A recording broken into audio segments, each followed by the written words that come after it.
শাশুড়ি মা চলে যাচ্ছে ইন্ডিয়াতে, তো বাড়িটা খুবই ফাঁকা ফাঁকা লাগবে, তাই ভেবে খারাপ লাগছিল।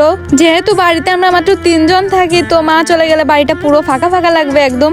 তো যাই হোক, মার হচ্ছে ইন্ডিয়াতে যাওয়া লাগবে কিছু ওষুধ কেনার জন্য, তো 3-4 দিনে ছুটিতে যাচ্ছে। তো 3-4 দিনে আমাদের বাড়িটা পুরো খালি থাকবে, আমি আর আমার হাজবেন্ড থাকবো। তো মা হচ্ছে ভোরবেলা রওনা দিবে বাড়ি থেকে, এজন্য রাতের বেলায় আমি হচ্ছে সবকিছু রেডি করে দিচ্ছিলাম, জামা কাপড় যেখানে যা যা নেবে তাই তাই। তো ভোরবেলা হচ্ছে আমার হাজবেন্ড দিয়ে আসতে গেছিল মাকে বাস স্টেশন পর্যন্ত, আর সকালবেলা আমি হচ্ছে দেখো স্নানও করে নিয়েছি, আর কিছু জামা কাপড়ও ধুয়েছিলাম এখানে, সেগুলো এখন রোদে দিচ্ছি। স্নান করা তো শেষ, এখন তো কিছু খেতে হবে, যেহেতু 2 জন মানুষ, আর 2 জন মানুষের রান্না বান্নাও সত্যি কথা করতে ইচ্ছা হয় না, 2 জন মানুষের জন্য আর কি করব।